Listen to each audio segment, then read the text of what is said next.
Hello and welcome to Upper Pen Reviews. I am Dakota and today I'm looking at 5 different books that I've recently read. 4 of them were within the last couple of weeks, and then one of them was maybe a month and a half ago.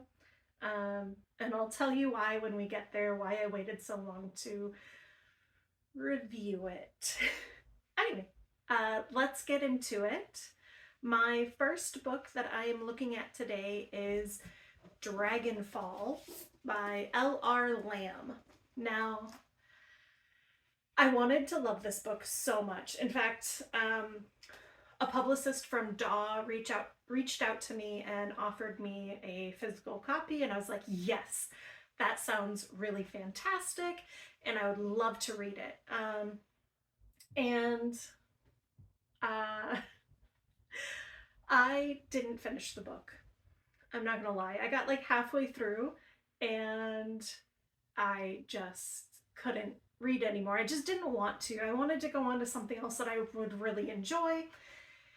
Now, this book is about 2 main characters, Arcady and Everin. Arcady is a non-binary human character that lives in a world where there's magic. There's 5 different types of magic, and they have the ability, Arcady has the ability to transform their shape or like their body. They're kind of like a shapeshifter, but I think it's more like an illusion than an actual physical change, but maybe it is a physical change. I'm not really positive on this. And then Everin is a dragon that comes from a place where all the dragons were banished by humans as like a kind of betrayal. They had been working together, and then the dragons were tricked into banishment by humans, and humans actually stole some of the dragon magic. So the theory is that humans were jealous of dragons, and that's why they did this, because they wanted magic. And then the beginning of the book finds Arcady. He uses some magic to do this grave robbing and pulls Everin into the human realm. And then from there, they kind of meander on their own for a little bit as we get to know each character, and then get into the main story when they finally end up in each other's company. The book is kind of romantic in that Everin and Arcady have like a soul bond, and there is some kind of like love between them. I didn't get to that part in the book, honestly, because I couldn't finish it. And a lot of the fact that I couldn't finish it is due to how the book was structured. So the book is structured as somebody retelling their origin story, how they got together, how Everin and Arcady are starting a new world together, right? And Lam does a lot of really interesting things in this book, but having it told as kind of something that's happened in the past, but the story is in present tense, confuses me because, I don't know, it's just a confusing concept. I don't really understand why you wouldn't just have it told linearly if you're gonna have it be a linear story anyway. I don't know why you'd want to use this framing device. It didn't really do anything other than confuse me in the chapter that it was mentioned in. I mean, maybe it serves some greater purpose at the end and I just didn't get to it. Let me know if that's the case, because maybe I'll finish it. Maybe this is fantastic after you get through like the middle slog. But right now I couldn't finish it. Maybe I'll go back to it. I probably won't, but maybe. If you guys really liked it, then let me know and I will go back to it. The other thing that I didn't care for in this book is the information release is a bit wonky for me. So there's a lot of information about where the dragons live, the realm that they're in, why they don't want to be there. And then there's not a ton on where Arcady lives. Like there's a little bit of information sprinkled throughout the beginning. But it's not a lot. And I really wish that those two concepts were reversed. I really wish that Arcady's world was deeply explained, and like motivations and kind of like certain aspects of the story that are pertinent to societal stratification, because Arcady's trying to climb the social ladder by pretending to be someone else. But there's like a magic in the way that makes it so that everybody knows your true identity. Yeah, so that's why Arcady was grave robbing in the beginning. It was to get this pendant that they all wear.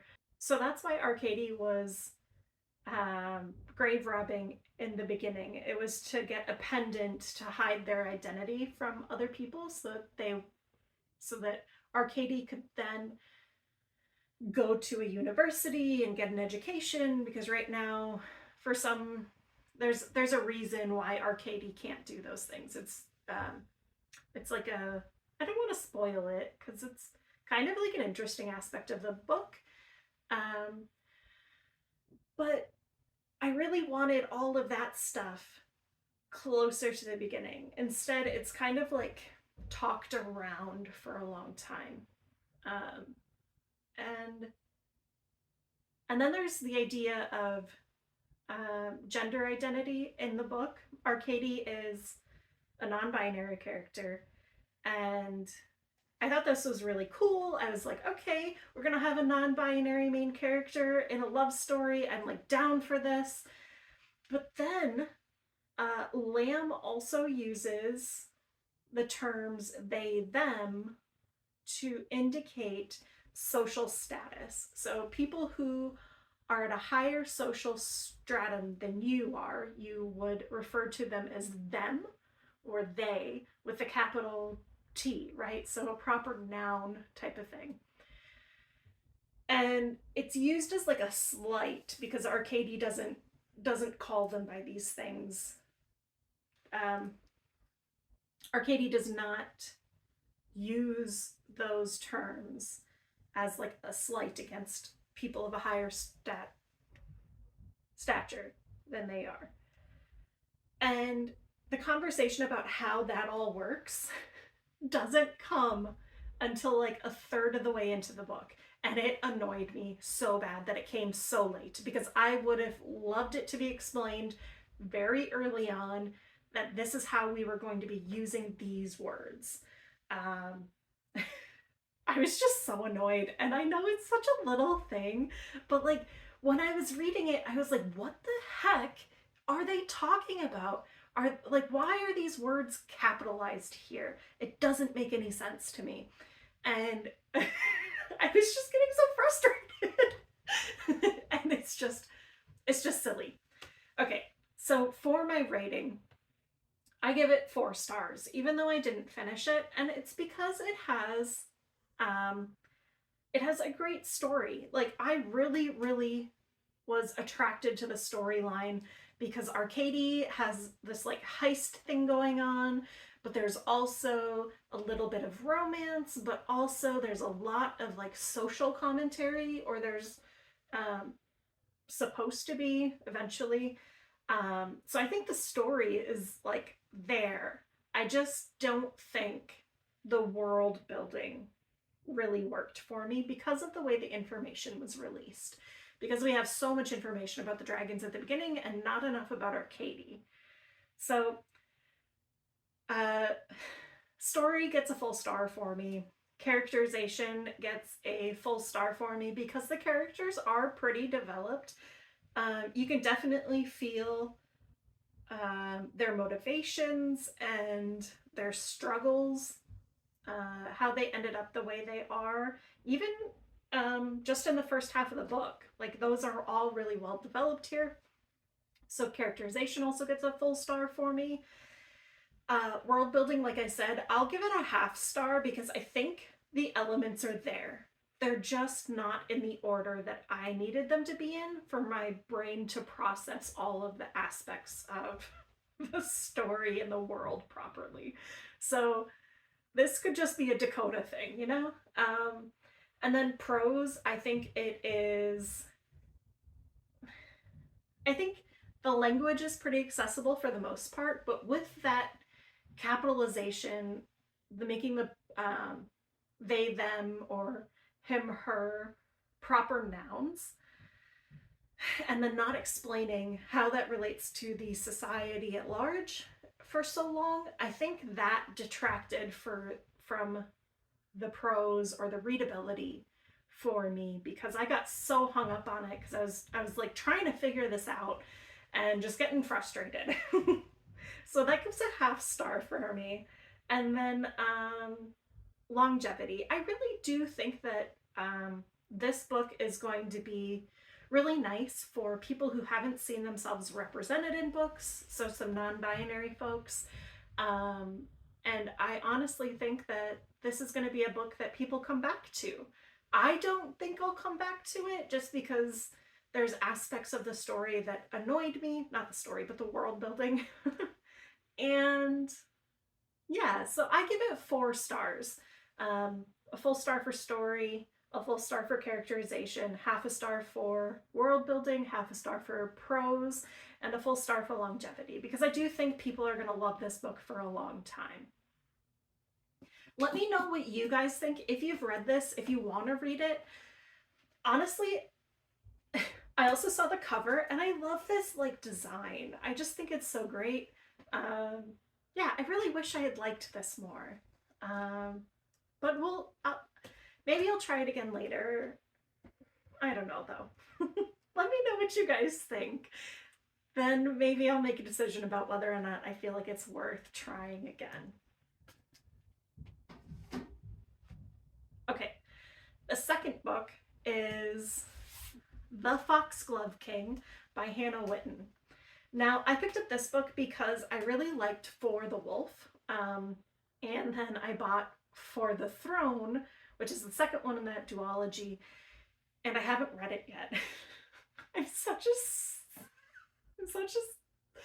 I don't know, I'm such a procrastinator when it comes to sequels sometimes, and it's frustrating because I really just should read it, and I really enjoyed For the Wolf. And I was like, oh, well, Hanna Witten, I really enjoyed how she retold some classic fairy tales. Well, she used elements of classic fairy tales. I really just enjoyed it. And this book follows 3 main characters. It's Lr as the central character, and she has a death magic. Well, she can utilize Mortem, which is like an element or a byproduct of a dying or a dead goddess, and it like kills things, right? So it's like death magic. And then there's Gabriel, or Gabe as he's mostly called in the book, and he can also use Mortem to a limited extent, and he's kind of like her guide through using it, but also Lr gets swept up in politics, like in the king's court, and she has to spy on the king's son. He's called the Sun Prince, and his name is Bastian, and he's interesting because he's very much like a flirty prince who lives up to these low expectations, but you quickly find out that that's not the case. He's just kind of playing up being the spoiled prince. And again, I really wanted to love this book because I like Hanna Witten, but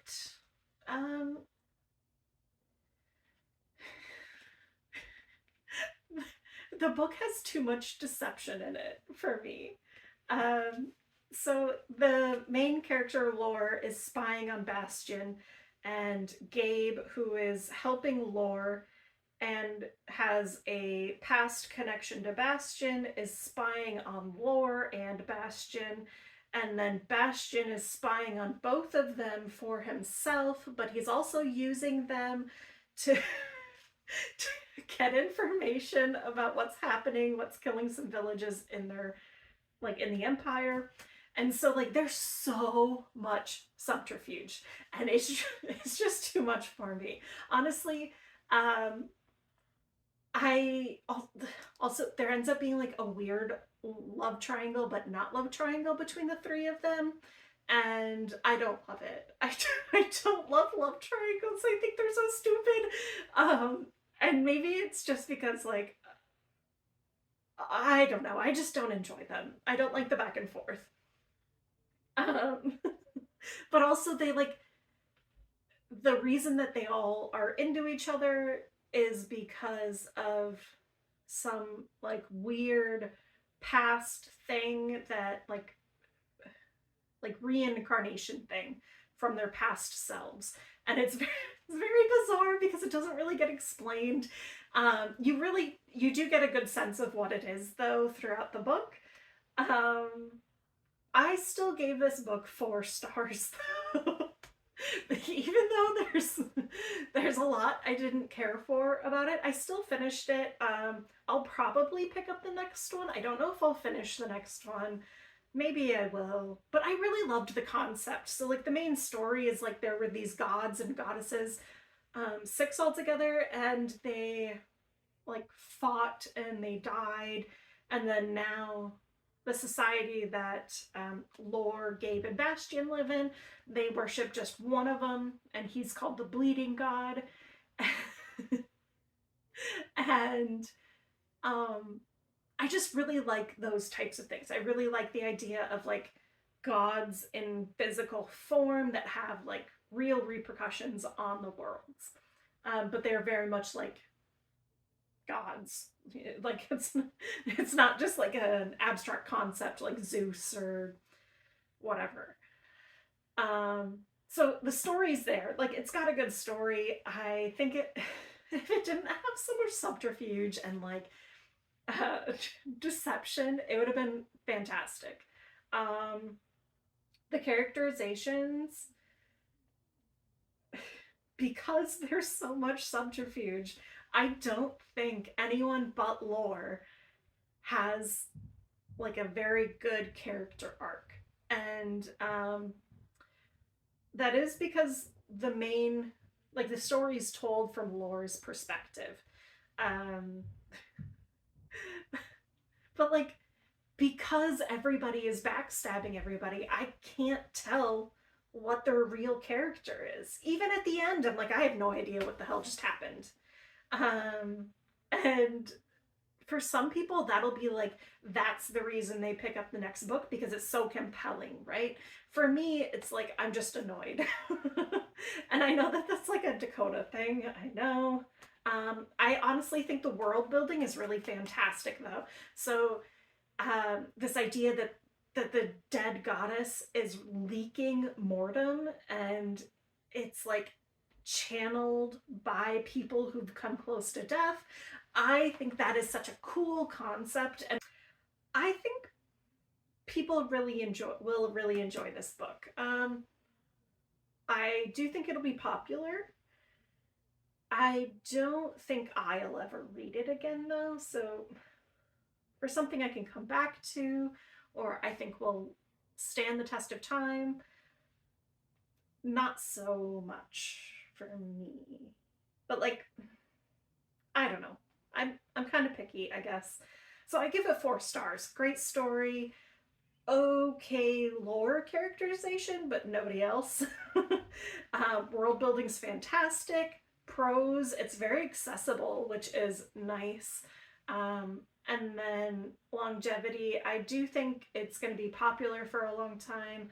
I just don't think I'll personally come back to it, so that's why I gave it 1/2 star there. So 4 stars. Okay, so book 3, I absolutely loved. Okay, so all the other books in this list are fantasy, and this is the only sci-fi.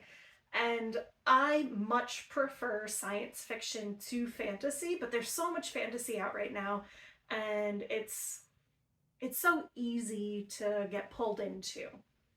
But I loved The Blighted Stars by Megan O'Keefe, sorry.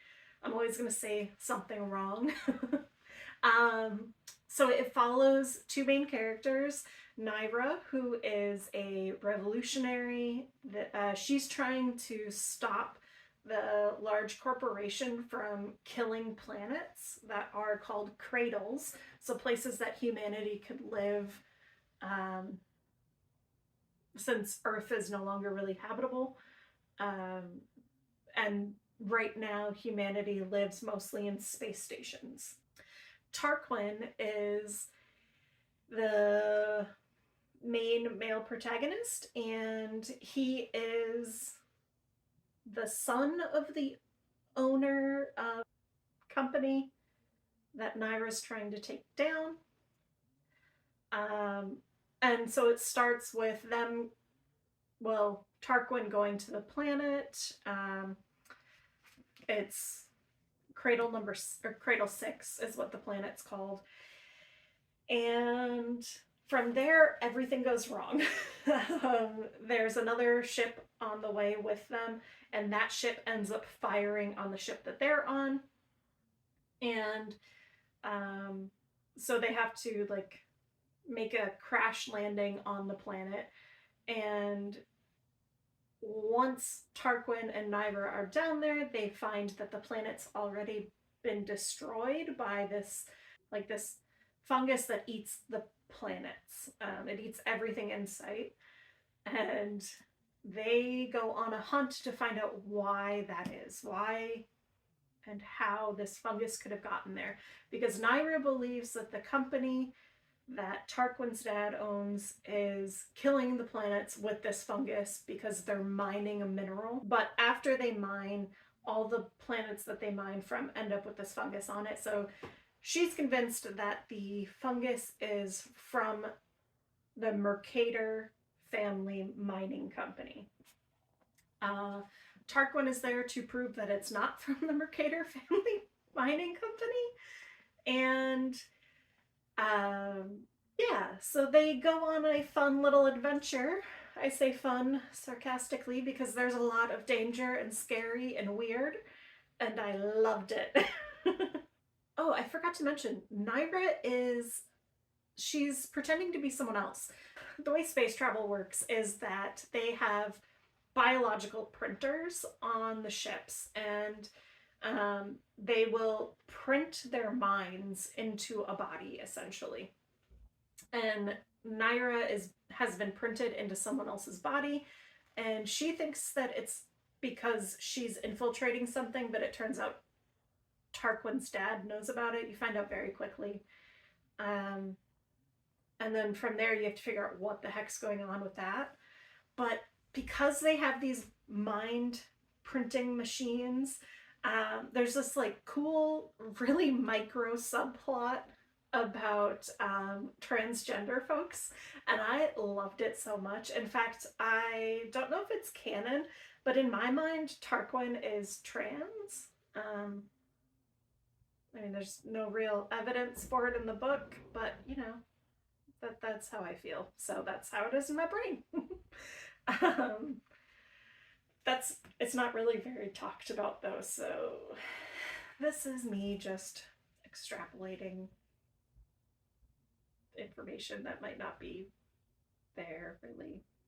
Anyway, one of the other things that I absolutely love is Tarquin has been raised like a golden child, because he is the son of this company. He's never really had anybody tell him he's kind of an idiot, or like the things that he's doing are stupid and unhelpful. And then he gets to Cradle 6, and Naira shuts him down a little. She gets to inform him that some of the things he's trying to do to create a more equitable culture are not working. And what I mean by that is they, like, Tarquin's family should be called Liege. So Liege Tarquin. And then they're like kings, essentially, kings and queens, and the ruling families are all like that. And if you don't suck up to the ruling families, you're basically dead. you, you either get murdered or you get left to try and find food and a way to reprint yourself on your own, and there's just not any opportunity to do that because the cradle worlds are dying from this fungus. So Naira gets to tell Tarquin that he's being kind of a butthole, and I loved it. I loved seeing this interaction because so many times you'll see a main character who is of a higher stature. They'll try and make decisions to be more equitable and like not put themselves up as kingly or however you want to say it. And it just makes everybody around Tarquin uncomfortable because they're waiting for the other shoe to drop. And honestly, that's how it is, you know?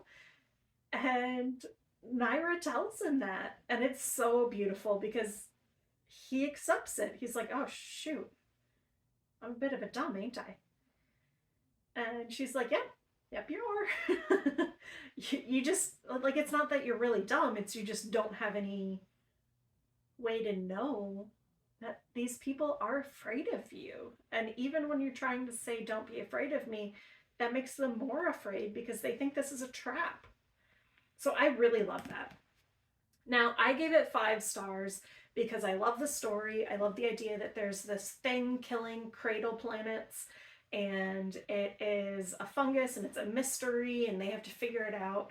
And I think it's really well done. Megan O'Keefe is very good at kind of layering what's happening because there's a lot of different mysteries that end up coming out. And then characterization is beautiful. I love it. And even at the, well, okay, I'll not talk about that right here. Just go read it. But I think the characterization's done very, very, very well. Nobody feels like a flat character, especially the main characters. And then when one of the twists happens, I think that makes it so much cooler. The characterization just like ratchets up to 11 to me, and it's fantastic. I think the world building is spot on. There is a really good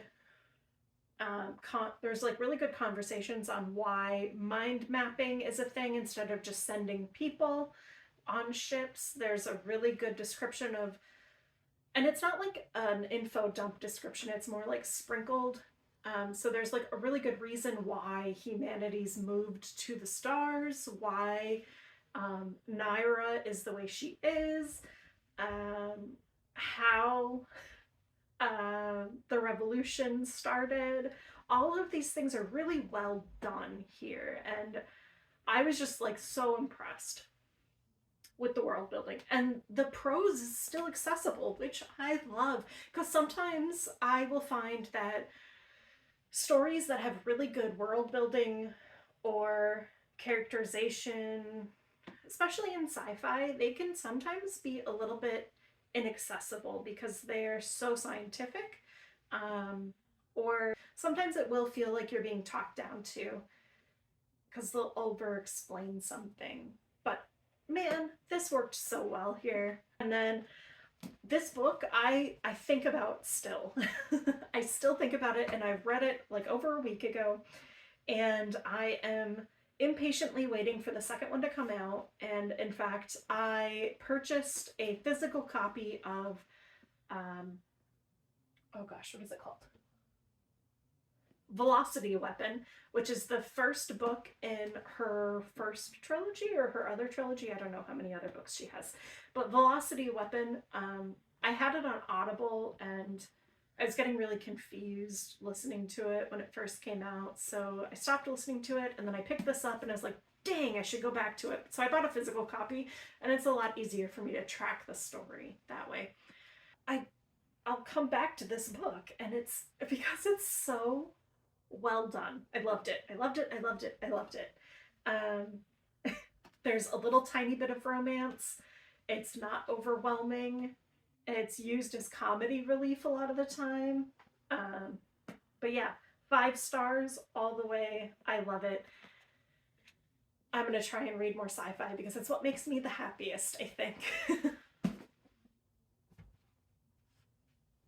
So book 4 is A Court of Thorns and Roses by Sarah J. Maas. And I picked this up because it was recommended everywhere. It was recommended on Book Talk, on BookTube. I saw it on Bookstagram, and even like I was at Target one day and I saw it. I picked it up, and one of the people who works at the store was like, "Oh my god, I love it so much. Have you read it? What do you think about it?" And I was like, "Oh well, I'll try it." And I didn't love it. I did not love it. In fact, I got really angry when I was reading it. And there's no good reason. I was just like frustrated over some things. I was also weirdly jealous that this one was getting so much love everywhere when there's a lot of other books that I wish would get the same amount of love. Not instead of, but in addition to, if that makes sense. But one thing I will say is I love how much people love this book. Because I think it's such a, like, books like this are such a good entry point into reading for people who don't normally read. And I really think that this is the beginning of, for some people, of a lifelong love affair with books. And if that's the case, oh my gosh, I am down 110% for everybody to read this book.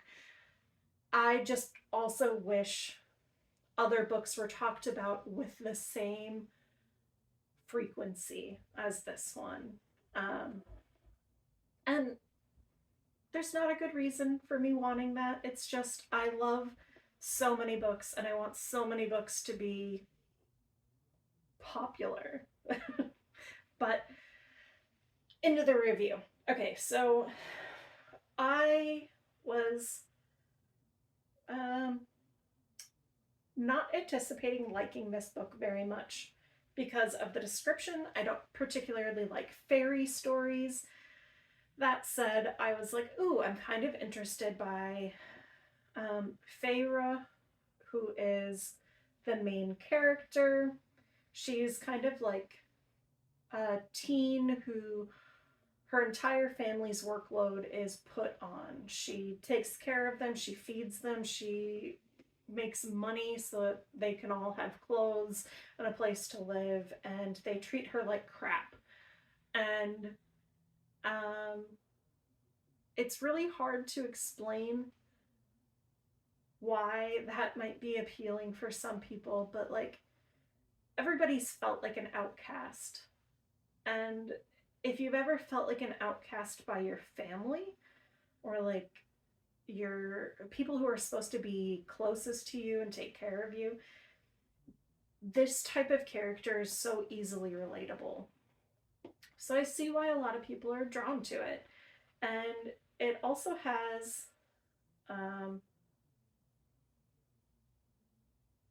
like the main male character is Tamlin, and he's also kind of like an angsty fairy guy, who's like shrouded in mystery. So I'm not going to go too much into this because I'm sure you've heard about this book a bajillion times, but I don't love how fairies are portrayed in this because it's a very static image of fairies. But it's not an uncommon image of fairies. So I guess that's part of the thing for me is it's popular because it's common. And because it's so common, it's kind of annoying to me that this is like the main representation of fairies that we have right now. That's not to say that that makes this book good or bad. It's just something that annoys me about fantasy of late and of the past and forever, honestly. Um, but I gave it 3.5 stars, even though I did not love it. And I gave it 3.5 stars because the story's pretty good. Like, I like the idea of somebody being like trapped into a contract where they get sucked into a different world and they have to learn rules and like become integrated and give up their family, even if their family's not people that support or love them. And because of this, I gave it a full star. I think that's like a really good concept for a story. It's like great, wonderful. The characters, I think the characterizations are pretty okay at the beginning. You really get a sense of why Feyre is like the way she is and why Tamlin is the way he is. And then towards the end, I just feel like there's not enough like actual development in the relationship between the two of them to explain why Feyre does what she does at the end. Like, it just doesn't make sense to me because it didn't really seem like they had that much of a connection. And then when you find out, this is a bit of a spoiler, when you find out that in the next book, Feyre's not even with Tamlin, so she does this like very heroic thing and then she just leaves him, annoys me because it doesn't seem like very good characterization of either of them. And I think there was a better way to have done this. Like, maybe they could have become really close friends or something. But like, the fact that Maas writes this as a love interest, but there's not really a connection there, is just weird to me. So the characterization I gave half a star to, because in the beginning I think it's really well done, and then it's just towards the end where it seems to go a little bit wonky. World building, I gave half a star to because I thought it was okay, but there are so many things that I don't understand. And I read the book. Like, I read the whole damn book. And I just don't understand. And it makes me frustrated. And I'm not the most patient. I'm sure that the world building aspects get explained in the subsequent books. However, as of right now, I don't understand enough about the human world or the fairy world to really care about what's happening in the world. Like, it just doesn't matter to me. So I give that half a star. I gave prose a full star because I do think it's accessible. I think it does it's a great entry point for readers who maybe haven't read in a while or who want like a really easy read. I kind of think of these books as like a little chewy. I love chewy books. This one just wasn't for me. And I do think that this is quite popular now, but I do think the popularity is going to taper like Twilight did. So there's going to be, in my mind, there's going to be like a hardcore following, and then people who look back on this book fondly. But I don't think it's going to be like a book that people read forever. It's certainly not one I'm going to come back to. But yeah, I gave it 3 stars. Full star for story, half a star for characterization, half a star for world building, full star for prose and accessibility, and half a star for longevity. I was frustrated, but I'm glad people are reading. I'm glad that they enjoy this, and I do love the cover. Like, holy crap, that's a really good design. But at the point in my life where I am, I just don't think I'm the target audience anymore. So let me know. Did you like it? Did you not like it? Why? Why either way? And then, yeah. I really hope that people read this book, even though I don't particularly find it engaging anymore. So, yeah. Book 5 is Emily Wilde's Encyclopedia of Fairies. And oh my god, I loved this book. This is exactly the book that I needed after reading A Court of Thorns and Roses, and this is because this is a fairy book aimed at me. It is hardcore aimed at me. In fact, the first chapter is Emily Wilde situating herself um, in a small town, and she brought her dog with her, and the dog is looking at her with skepticism and a little bit of judgment. And I really feel that because my dogs do that too. And I was like, oh, this is a Dakota book. Clearly a Dakota book. But yeah, it's fantastic. So the main character is going on a research expedition to a town, the name of which I cannot say. Like, I physically can't say it. Um, if anybody knows how to say it out there, let me know, I guess. But I loved it. I loved that this is written like it's half written in diary format and half written in an academic paper format, and it's because Emily Wilde is writing it. And she's the one who is very academically minded, and she's a folklorist, and I don't know, I can't remember what they call the study of fairies, but she studies fairies.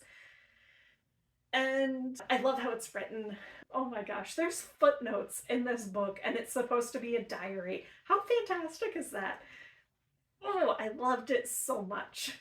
I thought it did a really good job of representing a bunch of different kinds of fairies, too. So it wasn't just like high court fairies. We do have one of those, well, a couple of those.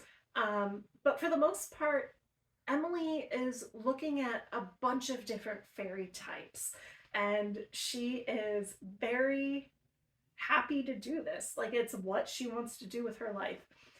And her only friend in the world is Wendell Brambley. Wendell Bambleby? I can't say it. His name's Wendell. And he encroaches on her little expedition. And the two of them are like drawn to each other because he's her only friend. He's the only person that she gets along with ever, and she is the person he likes to talk to the most. And it turns out he's a high fairy. And one of my absolute favorite parts of this book is Emily Wilde is so disgusted with him as a researcher because he fakes research. Oh, why would you fake research? Okay, so he fakes research. And she ridicules him about this for a hot minute. And it's hilarious. And yeah, I think it's like a wonderful like start of a relationship that could become more than it is. They're really great friends, and he helps her with her encyclopedia even though she doesn't want help. So yeah, I love it. I love it. I love it. I love it. It's what I needed, and I actually have early access to the next one, so I will probably do a review of that one soon. But yeah, I was so excited to read this. I gave this 4.5 stars, and so it has a great story. It's Emily going to a far off place to study the last of the fairies that she needs for her encyclopedia before it's published, and her friend Wendell ends up joining her, and then shenanigans happen with the town and with the local fairies, and it's just great. It's like it feels like a cozy fantasy without having really low stakes. It has moderate stakes to me. I think the characters are incredibly well done. They're all very relatable. Even Wendell, who I think is a butthole because he faked research. I'm sorry, but I will never forgive him for this. That's that's just me, though, I think. I think they're really great, and the comedy comes out really well. I think the world building is so fantastic, and I think a lot of that is due to the fact that this is written like a research book, and you get these little like snippets of other research done in the world, and because of this, it fills out so many things, and it does it in a way that doesn't feel cumbersome, and I love it so much. Oh my god, I love it. I love it. I wish more people included footnotes in their stuff. I understand why you don't, but I sometimes wish for footnotes. I also think um, that this is a bit inaccessible for some people. So the language is a bit academic, and because it's academic, it fits really well into the story and like the characterization of Emily because she's the one writing it. But it also makes it difficult for people who maybe don't want to have to look up words as they're reading. So I gave it half a star for prose just because it can be kind of inaccessible at times. Not the whole book, but like the beginning for sure has some moments where it's a bit inaccessible. You can just skip over those, but some people feel intimidated by it, and I get it. Um, so I did give it half a star for prose. But this book, this is something I will read again and again and again and again. And it's because it's funny. It's because it's written in a style and a format that I adore. It's one that I'll probably look back on and try and figure out how Heather Fawcett wrote this book.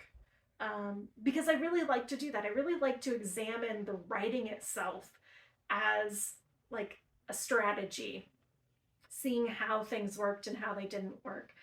But honestly, everything in this book worked for me. I just think that for some folks, it might be a touch inaccessible. Um, so that's something to keep in mind. I don't think it's something to deter you at all, um, or it shouldn't. But if you're looking for an easy read, that might be something to consider. Like I said, I gave it 4.5 stars. Story, fantastic. Characterization, fantastic. World building, fantastic. Prose, pretty good. And then longevity, yes, yes, yes, yes. I will come back to it a bajillion times. All right, well, that's all I have today. I really do want to hear what you guys think, what you're reading, what's like what you would like to pick up if you haven't heard of some of the books here. And then, yeah, just let me know what you're reading. I always want to know. And then sometimes I pick through and I steal your suggestions because I need more books in my life. Matt doesn't think I need more books in my life, but he could be wrong. I need more books. All right, well, thank you and have a great day.